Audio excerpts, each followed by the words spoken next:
జగిత్యాల జిల్లా కోరుట్ల నియోజకవర్గం మెట్పల్లి కాంగ్రెస్ పార్టీ నాయకులు కొమిరెడ్డి రాములు స్వగృహంలోని కాంగ్రెస్ పార్టీ ఎమ్మెల్యే అభ్యర్థి జువ్వాడి నరసింహారావు, కొమిరెడ్డి కరం, కొమిరెడ్డి విజయ్ మీడియాతో మాట్లాడుతూ పార్టీ ఆదేశాల మేరకు తనకు కాంగ్రెస్ పార్టీ బి ఫారం ఇచ్చారని, ఇక్కడి కొమిరెడ్డి రాములు తనయులు కొమిరెడ్డి కరం టికెట్ ఆశించారని, కానీ టికెట్ రాకపోవడంతో అపోహలు వ్యక్తం చేశారని, ఏ అపోహలు లేకుండా మేము కలిసి పార్టీ కోసం పనిచేస్తామని తెలిపారు.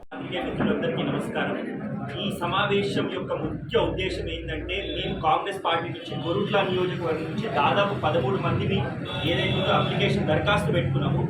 అందులో ఏదో 3 4 సీరియస్గా కన్సిడర్ చేసిండ్రు. సీరియస్గా కన్సిడర్ చేసిన తర్వాత అన్ని ఆలోచించిన తర్వాత నర్సింగన్నకు పార్టీ టికెట్ ఇచ్చింది. పార్టీ టికెట్ ఇచ్చింది కాబట్టి ఆ నిర్ణయానికి మేము కట్టుబడి ఉన్నాము. ఏదో నాగరాజు గారు వచ్చిండ్రు. నాగరాజు గారు ఒక సమావేశం పెట్టిండ్రు. ఆ సమావేశంలో అందరూ ఎవరైతే దరఖాస్తు పెట్టుకున్నారో అందరూ మాట్లాడడానికి అవకాశం వచ్చింది. ఆయనతో చర్చించడానికి కూడా అవకాశం వచ్చింది. ఆ రోజు నర్సింగన్న గారు కూడా, కరం అనుకోండి, సుజిత్ అన్న, వీళ్ళందరూ, సీనన్న, వీళ్ళందరూ మేమందరం ఏం నిర్ణయించుకున్నామంటే, టికెట్ ఎవరికి వచ్చినా కూడా కలిసికట్టుగా పనిచేయాల్సిన అవసరం ఉంది. ఎందుకంటే తెలంగాణ రాష్ట్రాన్ని ఇచ్చింది సోనియమ్మ, తెలంగాణ రాష్ట్రాన్ని ఇచ్చింది కాంగ్రెస్ పార్టీ. దాదాపు 10 సంవత్సరాల నుంచి ఈ టీఆర్ఎస్ ప్రభుత్వం పాలన ఏదైతే ఉందో అంతం చేయాల్సిన అవసరం ఉంది. తెలంగాణని కానుకగా సోనియా గాంధీ గారికి ఇవ్వాల్సిన అవసరం ఉంది. కాబట్టి అన్ని శక్తులు కలిసి పనిచేయాల్సిన అవసరం ఉందని చెప్పేసి మేము ఆ రోజు అనుకున్నాము. నర్సింగన్న టికెట్ వచ్చిన తర్వాత అదే మరుక్షణం ఆయన ఫోన్ చేస్తే కూడా ఆయనకు అభినందనలు చెప్పినా. టికెట్ ఎప్పుడైతే రాదు, సహజం ఏంటంటే కొంచెం మనస్తాపన గురైనము. మా యొక్క కార్యకర్తలు కూడా మనోధైర్యం కోల్పోయినారు. దాని తర్వాత మేము కార్యకర్తలు అందరం సమావేశమైనాము. సమావేశం అయిన తర్వాత నేను వాళ్ళకి హామీ ఏమని ఇచ్చిన అంటే, ఏదైతే అధిష్టానం ఉందో ఏఐసిసి దీపాదాస్ మున్షి గారు సీనియర్ అబ్జర్వర్ అనుకోండి, మాణిక్రావు ఠాకరే గారు ఎవరైతే ఏఐసిసి మన ఇన్ఛార్జ్ ఉన్నారో, వారితో పాటు రోహిత్ చౌదరి గారు, దాని తర్వాత విష్ణునాథ్ గారు, వాళ్ళందరితో నేను సమావేశమైన దాదాపు గంటన్నర సేపు సమావేశమైన తర్వాత మీకు తప్పకుండా నర్సింగ్ అన్నట్టు మీకు తప్పకుండా ఒక గౌరవప్రదమైన స్థానం కల్పిస్తాము అధికారంలోకి వచ్చిన తర్వాత. అదే సమావేశంలో నేను ఏమని చెప్పిన అంటే, మమ్మల్ని నమ్ముకున్న కార్యకర్తలు ఏదైతే 15 సంవత్సరాల నుంచి మాతో ఉన్నారో, మేము 15 సంవత్సరాల నుంచి అధికారంలో లేవు కాబట్టి ఆ యొక్క కార్యకర్తల గౌరవం కూడా కాపాడాల్సిన అవసరం ఉంది. వాళ్ళకి సముచిత స్థానం కూడా కల్పించాల్సిన అవసరం ఉంది అని చెప్పి వాళ్ళకి చెప్తే వాళ్ళు ఏదైతే సానుకూలంగా స్పందించారు. 2 రోజుల క్రితం నేను నర్సింగన్న సమావేశమైన తర్వాత ఇదే ప్రస్తావన వారికి తీసుకొచ్చినట్టయితే వారు కూడా నాకు హామీ ఇచ్చారు. ఎవరైతే మీతో కార్యకర్తలు ఉన్నారో, ఇప్పుడు అందరం కాంగ్రెస్ కార్యకర్తలు ఎవరైతే మీతో పనిచేసినారో వాళ్ళకు తప్పకుండా గౌరవం కలుగుతుంది. వచ్చే లోకల్ బాడీ ఎన్నికలు అనుకోండి, జెడ్పీటీసీ ఎన్నికలు అనుకోండి, వాళ్ళకు కూడా తగిన గుర్తింపు ఉంటుందని చెప్పేసి వాళ్ళు హామీ ఇవ్వడం జరిగింది. నేను ఇదేదైతే ఉందో మా కార్యకర్తలు కూడా తెలియజేసినాను. ఈ ప్రెస్ కాన్ఫరెన్స్ అయిన తర్వాత మళ్ళీ మేమందరం కార్యకర్తలను కూర్చొని ఒక కార్యాచరణ రూపొందించుకొని ఎలా ముందుకు వెళ్ళాలని చెప్పేసి నిర్ణయం తీసుకుంటాం. ఇది మా పార్టీకి మా అంతర్గత సమస్య. అది ఏదైతే ఇది ఉందో. రెండోది వచ్చేసి టీఆర్ఎస్ అనుకోండి, బీఆర్ఎస్ అనుకోండి, ఫస్ట్ మనం స్టేట్ లెవెల్గా దాన్ని డీల్ చేసాం. టీఆర్ఎస్ ఏదైతుందో ఈరోజు అధికారంలోకి వచ్చిందంటే నీళ్లు, నియామకాలు, నిధులు, ఇదంతా తెలుసు కదా. మనం అందరం తెలంగాణ పోరాటంలో పార్టీలకు అతీతంగా కాంగ్రెస్ వాళ్ళు పోరాటం చేసిండ్రు, బీజేపీ వాళ్ళు పోరాటం చేసిండ్రు, టీఆర్ఎస్ వాళ్ళు పోరాటం చేసిండ్రు. అంతేకాకుండా మేధావులు అందరూ విద్యార్థులు దాదాపు 15-16 వందల మంది ఎవరైతే ఉందో వాళ్ళ జీవితాలు కోల్పోయింది. దాని తర్వాత తెలంగాణ రాష్ట్రం వచ్చింది. కానీ తెలంగాణ రాష్ట్రం యొక్క పరిస్థితి మనం చూస్తున్నాం, ఎంత దారుణంగా ఉంది 10 సంవత్సరాల నుంచి. నీళ్ళు అన్నారు, నేను చెప్పడానికి అవసరం లేదు. మీరందరూ ఇక్కడ ఏదైతే ఉందో మేధావులే, మీరందరూ మేధావులు. కాళేశ్వరం యొక్క పరిస్థితి మీకు అందరికి తెలుసు కదా. ఇప్పుడు 1,50,000 కోట్ల ప్రాజెక్ట్ అన్నారు. ఈరోజు పరిస్థితి ఎంత దారుణంగా ఉందంటే, నీళ్లు లేని పరిస్థితి తెలంగాణలో రాబోతుంది. ఇది నేననుడు కాదు, ఒక నివేదిక ఇచ్చింది, ఒక ఎక్స్పర్ట్ కమిటీ నివేదిక ఇచ్చి అందులో ఎన్ని లోపాలు ఉన్నారని చెప్పేసి 2 నియామకాలు. ఈరోజు విద్యార్థులు ఎవరైతే ఉందో పోరాటం చేసి 15 మంది, 100 మంది, 1600 మంది వాళ్ళ ప్రాణ త్యాగాలు చేసిన తర్వాత వచ్చిన తెలంగాణలో వీళ్ళు ఏమన్నారంటే తప్పకుండా ఉద్యోగాలు కల్పిస్తామన్నారు. ఉద్యోగాలు కల్పించిండ్రా? టీఎస్పీఎస్సీ నోటిఫికేషన్ ఒకటేసారి వచ్చిన ఫస్ట్ టైం ఏదైతుందో పేపర్ లీక్ అయింది. ఆ పేపర్ లీక్ అయింది కూడా కేటీఆర్ గారి ఆఫీస్లో అని చెప్పేసి కూడా కొన్ని ఆరోపణలు ఉన్నాయి. కోర్టులో కేసు కూడా నడుస్తుంది దానికి సంబంధించి. రెండోది ఏంటి, మళ్ళొకసారి టీఎస్పీఎస్సీ ఎగ్జామినేషన్ కండక్ట్ చేస్తే సాంకేతిక కారణాల వల్ల మళ్ళీ హైకోర్టు కొట్టేసింది. 18 నెలలు విద్యార్థులు ఏదైతుందో వాళ్ళ ఇల్లులు వదిలేసి హైదరాబాద్కి వచ్చి స్టడీ సెంటర్లలో ఉండి చదువుకుంటే ఇంతవరకు వాళ్ళకి ఏవి అసలు ఉద్యోగాలు లేవు. నిధులు దాదాపు 5 లక్షల కోట్ల అప్పు ఉంది రాష్ట్రం పైన. అంటే ప్రతి తల మీద 1,50,000 యొక్క అప్పు ఉంది ఈ రాష్ట్రం పైన. సో ఏదైతే కాంగ్రెస్ పార్టీ రావాల్సిన అవసరం ఉంది ఈ రాష్ట్రంలో, ఈ అరాచక పాలన ఏదైతుందో అంతం కావాల్సిందే. మేమందరం కలిసికట్టుగా పనిచేస్తాం. ప్రజలు కూడా ఈసారి విండ్ ఆఫ్ చేంజ్ అంటారు, ప్రజలు కూడా మార్పు కోరుకుంటున్నారు. రైతాంగం అనుకోండి, రైతాంగం మార్పు కోరుకుంటుంది, మహిళలు మార్పు కోరుకుంటున్నారు, యువకులు మార్పు కోరుకుంటారు, విద్యార్థులు అందరూ మార్పు కోరుకుంటారు. ఎట్టి పరిస్థితులలో రాబోయే ప్రభుత్వం కాంగ్రెస్ పాలన గురించి చెప్పింది. దాదాపు ఎమ్మెల్యే గారు 2009 నుంచి 2023 అంటే 14 సంవత్సరాలు ఆయన ఎమ్మెల్యేగా ఉన్నారు. వాళ్ళ ప్రభుత్వం ఏదైతుందో 10 సంవత్సరాల నుంచి. నేను మొన్న కూడా చెప్పినాను, మెట్పల్లి ఉన్న కొరుట్ల అంటే మెట్పల్లి బుగ్గారం 2 ప్రాంతాలు కలిస్తే ఈరోజు కొరుట్ల నియోజకవర్గం ఏర్పడింది. నేను ఛాలెంజ్ చేస్తున్నా, ఇదేదో ప్రెస్ వాళ్ళకి చెప్పడం కాదు, ఐఎమ్ ఛాలెంజింగ్ సంజయ్ని ఎక్కడికన్నా రమ్మనుంది. We're ready for a debate. మెట్పల్లిలో కొమిరెడ్డి రాములు గారు చేసిన అభివృద్ధి కాకుండా వేరే ఏ అభివృద్ధి ఉంటే నేను దేనికైనా సిద్ధం. అట్లనే కొరుట్ల ప్రాంతంలో స్వర్గీయులు ఏదైతే రత్నాకర్ రావు గారు చేసిన అభివృద్ధి తప్ప వేరే అభివృద్ధి ఏదైనా ఉంటే నేను దేనికైనా సిద్ధం. నేను నిజంగా ఛాలెంజ్ ఇస్తున్నాను. ఈ ప్రాంతంలో అతిపెద్ద సమస్య ఏదైతుందో చెరుకు ఫ్యాక్టరీ సమస్య. చెరుకు ఫ్యాక్టరీ కోసం కొమిరెడ్డి రాములు గారు ఏదైతుందో దాదాపు 3 నుంచి 4 సంవత్సరాల వరకు రీలే నిరాహార దీక్షలు చేశారు. ఇక్కడ ఉన్న ఎందరో వ్యక్తులపై, మా కార్యకర్తలపై కోర్టుల కేసులు ఉన్నాయి. ఈ రోజు కూడా కోర్టు చుట్టూ తిరుగుతున్నారు వాళ్ళు. అంతేకాకుండా తెలంగాణ రాష్ట్రంలో మొట్టమొదలు అరెస్ట్ అయిన వ్యక్తులు 2. ఒకరు స్వర్గీయ కొమిరెడ్డి రాములు గారు, ఇంకొకరు మృత్యుంజయన్ గారు. వీళ్ళిద్దరు అరెస్ట్ అయ్యారు. వీళ్ళిద్దరు ఏదైతుందో అరెస్ట్ అయ్యి నిజాం షుగర్ ఫ్యాక్టరీ కోసం పోరాటం చేసిందని చెప్పేసి ఏఐసీసీఏ గుర్తించింది. అట్లనే నర్సింగన్న వాళ్ళు కూడా మీరు ఎన్నోసార్లు పాదయాత్ర చేస్తున్నారు. మేము కలిసికట్టుగా పోరాటం చేస్తున్నాం. రాహుల్ గాంధీ గారు జగిత్యాల సభలో 6 నెలలలో షుగర్ ఫ్యాక్టరీని తెరిపిస్తా అని చెప్పిండ్రు.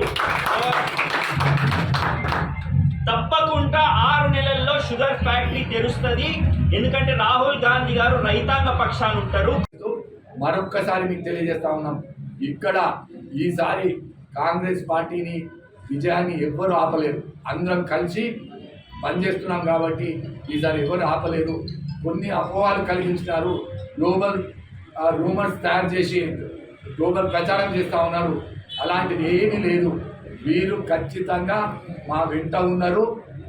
డే 1 నుంచి కూడా ఎప్పుడైతే నేను ఫోన్ చేసినో ఆ రోజు నుంచి కూడా నేను అన్న all the best, we are winning, I'm with you అని చెప్పారు. నాకు అది చాలా సంతోషం అనిపించింది. ప్రజలకు కూడా అలాగే మరి ఇక్కడ బీజేపీ అభ్యర్థి ఏదైతే అరవింద్ గారు ఉన్నారో, అరవింద్ గారు కూడా మరి వారు ఒకటే ఉద్దేశంతో ఇక్కడికి రావడం జరిగింది. ఒక సామాజిక వర్గం ఓట్లు ఎక్కువ ఉన్నాయి, మరి ఆ సామాజిక వర్గం ద్వారానే నేను గెలుస్తా అనుకొని ఇక్కడికి రావడం జరిగింది. మరి వారు కూడా పాపం కరం గారు కూడా స్పష్టంగా తెలియజేయడం, మనం కాంగ్రెస్ పార్టీ సిద్ధాంతాలకు పనిచేస్తాం తప్ప వేరే ఆలోచన లేదు, మేమందరం కలిసికట్టుగా పనిచేస్తామని చెప్పడం. మరి ఇక్కడ జరుగుతున్న అరాచకాల గురించి విద్యాసాగర్ రావు గారు ఏం చేసినారు వారు వివరిస్తారు. మరి వారి తర్వాత వారి కొడుకు వచ్చారు ఇక్కడ సంజయ్ గారు మరి 15 సంవత్సరాల నుంచి నేను ఇంత సేవ చేసిన, డాక్టర్గా అంత సేవ చేసిన అని చెప్తా ఉన్నారు. మరి 15 ఏళ్ళ నుంచి కనిపించిన సంజయ్ గారు, మేము ఇక్కడ 2 సార్లు పోటీ చేసినాం. వారు ఇక్కడ 30 ఏళ్ళ నుంచి వారు ఇక్కడ స్థానికంగా ఉండి ప్రజల మధ్యలో ఉన్నారు. రాములు గారు కానివ్వండి, కరణ్ గారు కానివ్వండి, విజయ్ గారు కానివ్వండి, ఇక్కడ పనిచేసి ప్రజల మధ్యలో ఉన్నారు. ఇప్పుడు ఈ ఎలక్షన్లకు 3 నెలల ముందు డాక్టర్ సంజయ్ గారు వచ్చి, నేను ఇక్కడ ప్రజలకు సేవ చేసిన, ఎవరెవరైతే హాస్పిటల్లో ఉన్నా నేను డిస్కౌంట్ ఇప్పించినా, నేను కష్టపడి పనిచేసిన ఒక డిస్కౌంట్ డాక్టర్గా నాకు పేరు ఉన్నాను. మీరు డిస్కౌంట్ డాక్టర్ కాదు, మీరు ఒక కమిషన్ డాక్టర్ అన్నది పేరు పోయింది. ఎందుకంటే మీరు ఎక్కువ చేయించి తక్కువ చేపిస్తున్నారు కాబట్టి ప్రజలు ఎవరు నమ్ముతలేరు. అలాగే ఖాళీ బోర్డు భూముల గురించి కానీ వివిధ వారు చేసిన అన్యాయాల గురించి మరి కరణ్ గారు చెప్తారు. మా ఏదైతే గ్యారంటీలు కూడా ఉన్నారో వారు కూడా మాతోటి భాగస్వామ్యం కాబట్టి వారు కూడా సోనియా గాంధీ గారు వారి కుటుంబం అంతా కూడా మొన్న ఈ మధ్యలో ఢిల్లీ వెళ్ళినప్పుడు వారికి కూడా హామీ ఇవ్వడం జరిగింది. మేము కలిసికట్టుగా పనిచేస్తాం. ఆ గ్యారంటీల గురించి కాంగ్రెస్ పార్టీ ఎట్లా ముందుకెళ్తుందో మరి కరణ్ గారు ప్రెస్ కాన్ఫరెన్స్ ద్వారా తెలియజేస్తాం. ఆయనకు టికెట్ అని చెప్పిండు, ఆయన కాదు ఆయన భార్యకు టికెట్ అన్నాడు. తర్వాత ఏం చేసిండు, సురభి నవీన్ రావు తీసుకొచ్చి ఇక్కడ తరంచుగుతోటి పెద్ద మీటింగ్ పెట్టించి నీకే టికెట్ అని చెప్పిండు. దాని తర్వాత సామాన్య ప్రభాకర్ తీసుకొచ్చిండు, నీకే టికెట్ అన్నాడు. డాక్టర్ రఘుని తీసుకొచ్చిండు, నీకే టికెట్ అన్నాడు. పాపం లాస్ట్కు మేము మన లింగారెడ్డి కూడా చెప్పినాం, నువ్వు నమ్మకు, నువ్వు ఎందుకు పోతున్నావు అంటే రాత్రి తీసుకొచ్చి వీళ్ళు ఎవరైనా కాకపోతే నీకే టికెట్ ఇస్తా అని చెప్పి లింగారెడ్డిని పార్టీలో జాయిన్ చేసుకున్నాడు. ఇట్లా టచ్లో అంటే ఇట్లా అందరికి ఫోన్లు చేసిండు. నాతోటి టచ్లో ఉండడం అన్నది అసంభవం. కలిస్తే మేము పార్టీలలో కలుపుకుంటాం, వివిధ పార్టీలలో నాకు అందరం ఉంటాం. పార్టీకి సంబంధించిన నాకు వివేక్ గారు చాలా దగ్గర బీజేపీ పార్టీలో ఉంది, ఇలా కాంగ్రెస్ పార్టీలోకి వచ్చిండు. దానికి దీనికి ఏం సంబంధం? నాతో టచ్లో టచ్ అన్నది ఆయన ఇప్పుడు ఇవే టచ్లు, వేరే టచ్ లేదు. అందరినీ ఇట్లా టచ్ చేసుకుంటా పోయిండు. ఎవరెవరు ఏం కదా అన్న దాంట్లో టచ్ చేసుకుంటా పోయిండు. వాళ్ళు పాపం అమాయకులు నమ్మిండ్రు. మేము మాకు ఇది మా కాంగ్రెస్ పార్టీ మా సిద్ధాంతం అది కాదు, మేము చెప్పినాం. బట్ వాళ్ళు ఓడిపోతారా అన్న భయం. ఈడ బీజేపీ టీఆర్ఎస్ రెండు ఒకటే అన్నది ప్రజలందరికీ తెలుసు. అదే సంకేతం. మీరు ఆర్మూర్లో పోటీ చేసేవాళ్ళు వీళ్ళందరినీ పిలిపించి ఇవాళ ఇక్కడికి ఎందుకు వచ్చిండ్రు? ఇవాళ కాంగ్రెస్ పార్టీ గెలుస్తుంది, ఇక్కడ ఒక గట్టి అభ్యర్థిని పెడతామని మీరు బీఆర్ఎస్ మాట్లాడుకునే ఇవాళ కొరుట్ల నియోజకవర్గానికి వచ్చిండ్రు. లేకపోతే మీరు కొరుట్ల నియోజకవర్గాన్ని 4.5 సంవత్సరాల నుంచి కేంద్రంలో అధికారంలో ఉన్న బీజేపీ పార్టీ ఇక్కడ ఏం చేసింది? కంటికి కనిపించే పని ఏమైనా తీసుకొచ్చినారా? ఒక ఇండస్ట్రీ తీసుకొచ్చినారా? మీరు ఏం చేసిండ్రు? ఇవాళ కొరుట్ల నియోజకవర్గ ప్రజలు అడుగుతా ఉన్నారు, మీరు ఇక్కడ నుంచి ఎందుకు పోటీ చేస్తూ ఉన్నారు? మీరు మీ ఎంపీ ఫండ్లకు వెళ్ళి ఏం నిధులు కేటాయించి ఏం అభివృద్ధి చేసినారు? సో అలాంటి ఆరోపణలన్నీ మీరు అరవింద్ గారికి ఇట్లా చేస్తూ ఉంటారు. మేము కూడా అంత దిగజారి మాట్లాడే పరిస్థితి మాకు లేదు కాబట్టి మేము అట్లా మాట్లాడాము. ఇది అరవింద్ గారు కూడా వారి ఎంపీ హోదాలో ఉన్నారు, ఇట్లా మాట్లాడడం కూడా సరైనది కాదు. ఎందుకంటే ఏదో క్రిటిసిజం అన్నది దానికి ఒక సిస్టమ్ ఉంటుంది. కానీ ఏది పడితే అది మాట్లాడతారంటే ప్రజలకి నమ్మడానికి సిద్ధం లేదు. గతంలోనే మీరేదో హామీ ఇచ్చినందుకు ప్రజలు నమ్మి ఓట్లు వేసినారు. పసుపు బోర్డు 8 days బిఫోర్ నోటిఫికేషన్ పసుపు బోర్డు అని చెప్పినారు. అంతకుముందు పసుపు బోర్డు రాకముందు స్పైస్ బోర్డు అన్నారు. స్పైస్ బోర్డు పసుపు బోర్డు కంటే మంచిది అన్నారు. దాని విధి విధానాలు ఏంటో చెప్పలేదు మీరు. ఇవాళ కూడా పసుపు బోర్డు విధి విధానాలు ఏంటో తెలియదు. పసుపు బోర్డు తెచ్చినామంటే తెచ్చినాం, మరి రేపు వస్తుందా రాదా తెలియదు. ఇది ఎలక్షన్ల పసుపు బోర్డు, ఇది పర్మనెంట్ పసుపు బోర్డు కాదని మీ ద్వారా తెలియజేస్తాం.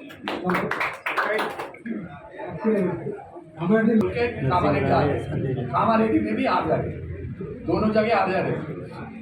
गजवेल में हारते बोल के कामारेड्डी कर लिए, चूज कर लिए। कामारेड्डी में हम जीतते बोल के हमारा प्रेसिडेंट साहब आए हैं, वो दोनों सीट कंफर्म हो गया। वहाँ पे कोडंगल और यहाँ पे कामारेड्डी में रेवंत रेड्डी साहब बड़ा मेजॉरिटी से जीते।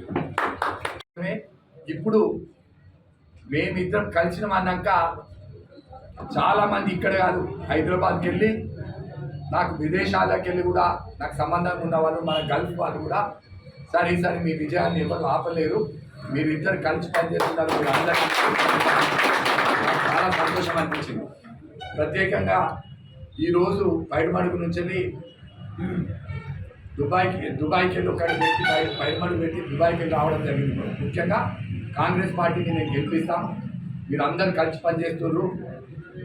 ఇది మొదటిసారి కాంగ్రెస్ పార్టీ కలిసి పనిచేయడం అనేది, మీ విజయాన్ని ఎవరు ఆపలేరు అని ఆయన దుబాయ్ నుంచి రావడం.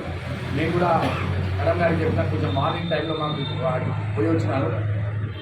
సో ఇది కేవలం ఈ అరాచక పాలన అంతం చేసేటందుకు మేమందరం కూడా తెలంగాణ రాష్ట్రంలో కాంగ్రెస్ పార్టీని అధికారంలోకి తీసుకురావడానికి అందరం కలిసికట్టుగా పనిచేసే విధంగా మేము ఈ నియోజకవర్గంలో మరొకసారి ప్రజలందరికీ కూడా తెలియజేస్తూ ఉన్నాం. ముఖ్యంగా షుగర్ ఫ్యాక్టరీ గురించి ఇక్కడ కొమిరెడ్డి రాము గారు కూడా నిరాహార దీక్ష చేపట్టడం, మరి దాదాపు ఒక మూడు సంవత్సరాలు వారు కూడా ఇక్కడ కంటిన్యూగా రిలే నిరాహార దీక్ష చేపట్టడం. ఇక్కడ మరి కొన్నిసార్లు ఫ్యాక్టరీ దగ్గరికి వెళ్ళడం, అక్కడ ఇద్దరం మా గుడివాడి వర్గమే అనుకుని, కాంగ్రెస్ నుంచి వెళ్ళి కొమిరెడ్డి గారి వర్గం అనుకుని అందరం కలిసి ఒకటే ధ్యేయం ఏముంటే అంటే షుగర్ ఫ్యాక్టరీ తెప్పించాలి. దానికోసమే మేము అందరం కలిసికట్టుగా పనిచేసినాం. ఇప్పుడు కూడా కలిసికట్టుగా పనిచేసేటందుకు మేము నిర్ణయం తీసుకున్నాం. వారికి మేము ఈ సభాముఖంగా మీడియా ద్వారా కూడా తెలియజేస్తూ ఉన్నాం. కాంగ్రెస్ పార్టీ అధికారంలోకి వచ్చిన తర్వాత వారికి ఏదైతే నిజంగా మంచి స్థానం కల్పించాలో ఆ స్థానం ఇక్కడ ఉంటుంది. అలాగే రాష్ట్రంలో కూడా గవర్నమెంట్ వచ్చిన తర్వాత వారు ఎప్పటి వెంటెట్టా ఉంటానని చెప్పడం జరిగింది. పొజిషన్లో అతి త్వరలో గవర్నమెంట్ వచ్చినాక అతి త్వరలో చూద్దాం. ఇక్కడ కూడా కార్యకర్తలు, వారు ఎప్పటిన్న కార్యకర్తలు అందరూ కూడా నేను భరోసా ఇస్తున్నా, మేమిద్దరం కలిసి ఉన్నాం, కలిసికట్టుగా పనిచేద్దాం, ఎవరికి ఏది ఉన్నా కూడా మేము కలిసి నిర్ణయం తీసుకుంటాం. కార్యకర్తలందరూ కూడా ఒక నమ్మకం కల్పించేందుకు కూడా ఈ ప్రెస్ మీట్ పెట్టినాం. మీకు మేమిద్దరం అండగా ఉంటాం. ఏదన్నా అటు ఇటు ఉంటే చిన్న సర్దుబాట్లు చేసుకుంటాం, కలిసి పని చేసుకుని సర్దుబాటు ఇవాళైతే ఎట్లా సర్దుబాటు చేసుకున్నామో రేపు కూడా మేము అట్లా సర్దుబాటు చేసుకొని స్థానం అందరు కార్యకర్తలందరూ కూడా న్యాయం జరిగింది. దాంతో పాటు వారు కూడా కాంగ్రెస్ పార్టీ టికెట్ కోసం ప్రయత్నించినారు కరం గారు,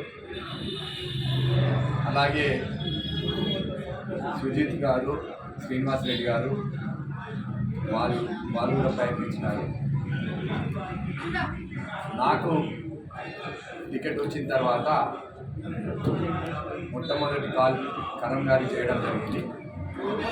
వారు కూడా ఇమీడియట్గా స్పందించి ఆల్ ద బెస్ట్ అన్న, వి విల్ వర్క్ టుగెదర్ అని చెప్పడం జరిగింది.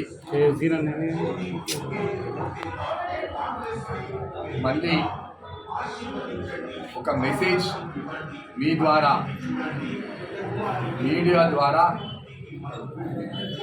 యావత్ తెలంగాణకు అలాగే కొరుట్ల నియోజకవర్గ ప్రజలందరూ కూడా తెలిసే విధంగా మేము అందరం కలిసి కట్టుగా పనిచేస్తున్నట్టుగా మీ ద్వారా ఒక మెసేజ్ పంపించడానికి మేము ప్రయత్నం చేస్తూ ఉన్నాం. చాలా అపోహలు ఉండే మా ఇద్దరి మీద, మీరు ఒకరికొకరు కలుస్తారా కలవరా, ప్రతిపక్ష పార్టీలు వీళ్ళు ఐక్యంగా ఉంటారా అన్నది బీఆర్ఎస్ ఆలోచన ఉండే, బీజేపీ ఆలోచన కూడా ఉండే. వారికి కూడా చాలా ఒత్తిళ్ళు వచ్చినాయి ఇతర పార్టీల నుంచి. వారికి మరి ఏఐసిసి నుంచి కూడా వారికి హామీ ఇవ్వడం, అలాగే నేను కూడా కలిసి పనిచేసుకుందాం, మన ధ్యేయం ఒకటే, కాంగ్రెస్ పార్టీని ఈ రాష్ట్రంలో అధికారంలోకి తీసుకొచ్చే ప్రయత్నం చేద్దాం. మరి కొరుట్ల నియోజకవర్గమే ఒక ఆదర్శంగా ఉండాలి, టికెట్ రాని వాళ్ళు కూడా అందరూ కూడా కలిసి పనిచేస్తున్నారని ఒక సంకేతాన్ని కూడా తెలంగాణ రాష్ట్రానికి ఇచ్చే విధంగా మేమిద్దరం కూడా ఈరోజు జాయింట్ ప్రెస్ కాన్ఫరెన్స్ కండక్ట్ చేద్దామని చెప్పడం జరిగింది. ముఖ్యంగా ఇక్కడ గత 15 సంవత్సరాల నుంచి విద్యాసాగర్ రావు గారు ఇక్కడ ఎమ్మెల్యేగా పనిచేస్తూ ఉన్నారు. మరి ఈ 15 ఏళ్లలో కూడా ఇలాంటి అభివృద్ధి కనిపిస్తలేదని ఈ నియోజకవర్గ ప్రజలు చెప్తా ఉన్నారు. ఆనాడు స్వర్గీయ కొమ్మిరెడ్డి రాములు గారు ఉన్నప్పుడు మెట్టుపల్లి ప్రాంతంలో జరిగిన అభివృద్ధి తప్ప మరి 10 సంవత్సరాల నుంచి ఇలాంటి అభివృద్ధి జరగలేదు.